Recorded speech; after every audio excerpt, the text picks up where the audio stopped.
Hello everyone, welcome to the first lecture of Ancient Indian History, जिसमें हम ancient history का एक overview और उसका क्या सिग्निफिकेंस है इसको समझेंगे।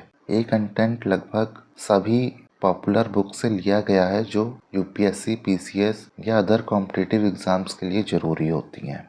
तो चलिए वीडियो को शुरू करते हैं। लेकिन वीडियो शुरू करने से पहले मैं आपको एक बात ज़रूर कहूँगा कि आप केवल वीडियो को सुनिए मत, आप पेन पेपर लीजिए और जैसे मैंने नोट्स बना रखे हैं वैसे ही नोट्स आप भी बनाइए।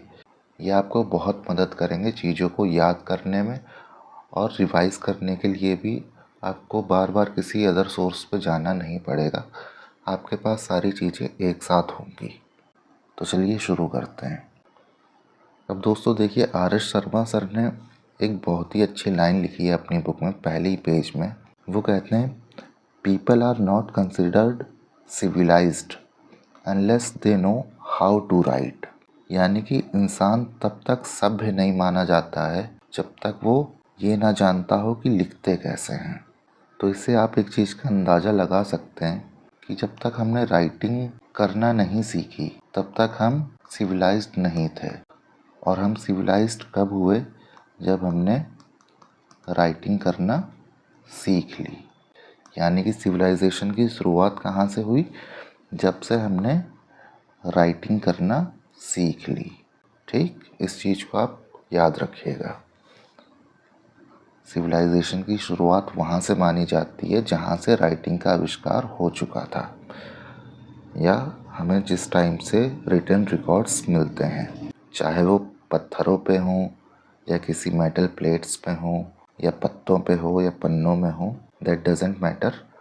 लेकिन जब से हमारे पास रिटन एविडेंस हैं तब से हम मानते हैं कि सिविलाइजेशन की शुरुआत हुई है।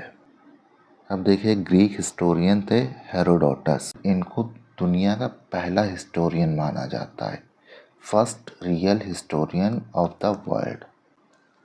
इन्होंने एक बुक लिखी थी, द हिस्टोरीज, 430 BC में। इम्पोर्टेंट बुक है, इसको भी आप ध्यान में रखिएगा। और क्योंकि ये पहले हिस्टोरियन थे दुनिया के, इसीलिए इनको फादर ऑफ हिस्ट्री कहा रोमन फिलोसोफर ने, जिनका नाम था सिसेरो। और ये इकलौती किताब थी जो उन्होंने अपनी ज़िंदगी में लिखी। ये बात भी बड़ी इंटरेस्टिंग है। मतलब इंसान एक किताब लिख के दुनिया में इतना नाम कमा गया, ये वाकई ताज्जुब वाली बात है। अब देखिए, एक जर्मन हिस्टोरियन थे, लियोपोल्ड वॉन रैंक। ये हाल ही के हैं, लगभग 100-150 साल पहले कह लीजिए, 200 साल पहले कह लीजिए। और इनको फादर ऑफ मॉडर्न हिस्ट्री कहा जाता है। ये जर्मन हिस्टोरियन है। और हेरोडोटस जो थे ग्रीक हिस्टोरियन। हेरोडोटस को कहते हैं हम फादर ऑफ हिस्ट्री, और लियोपोल्ड वॉन को कहते हैं हम फादर ऑफ मॉडर्न हिस्ट्री। अब देखिए, कार्ल मार्क्स। ये नाम तो अगर आप स्टूडेंट हैं या पढ़े लिखे व्यक्ति हैं तो आपने ये नाम ज़रूर सुना होगा। ये एक बहुत बड़े फिलोसोफर रहे हैं, बहुत बड़े, जर्मनी के थे, बहुत बड़े इकोनॉमिस्ट और फिलोसोफर रहे हैं। ये 1818 से 1883 के बीच में हुए। और इन्होंने एक बड़ी पॉपुलर बात कही जो आज भी हम लोग सुनते हैं कि इतिहास अपने आप को दोहराता है। History repeats itself, first as tragedy, second as farce. अब इसका क्या मतलब हुआ? तो देखिए, ट्रेजेडी का मतलब तो आप जानते हैं, अनहोनी, कि कोई घटना घट गई जो नहीं होनी चाहिए थी। तो इन्होंने कहा कि इतिहास अपने आप को दोहराता है, पहली बार में एक अनहोनी की तरह जो नहीं होना चाहिए था, और दूसरी बार ये अपने आप को दोहराता है एज अ फार्स, यानी कि एक मजाक की तरह। ऐसा क्यों कहा इन्होंने? क्योंकि दूसरी बार जब ये अनहोनी हुई ना, मतलब हमने अपनी गलतियों से सीखा नहीं, वो गलतियां हमने बार बार करी और वो मजाक बन गया एक तरीके का। History repeats itself, first as tragedy, second as farce. अब देखिए, जो एंशियंट हिस्ट्री है उसका जो टाइम पीरियड है वो 3 पार्ट में डिवाइड करा गया है। एक pre historic period, proto historic period और हिस्टोरिक पीरियड। तो प्री हिस्टोरिक पीरियड जो है वो तकरीबन 30 लाख से 2500 साल के बीच का माना गया है। और इसको प्री हिस्टोरिक क्यों कहते हैं? क्योंकि इस टाइम पे हमारे पास कोई भी रिटन एविडेंस नहीं है। क्योंकि मैंने आपको बताया था कि हिस्ट्री हमारी तब से मानी जाती है जब से हम सिविलाइज्ड हुए।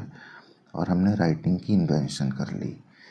तो ये जो पीरियड था यहाँ पे राइटिंग की इन्वेंशन नहीं हुई थी, हम सिविलाइज्ड नहीं थे, इसीलिए इसको हिस्ट्री नहीं माना जाता, बल्कि इसको प्री हिस्टोरिक यानी हिस्ट्री से पहले का पीरियड माना जाता है।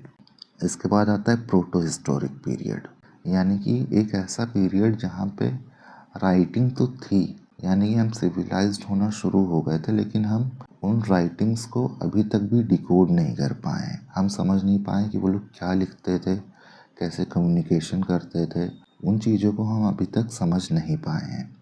ये पीरियड तकरीबन माना जाता है 2500 BC से लेके 600 BC तक का। यहाँ पे जो हमारे राइटिंग के एविडेंस हैं उनको हम डिसाइफर यानी कि डिकोड नहीं कर पाए हैं।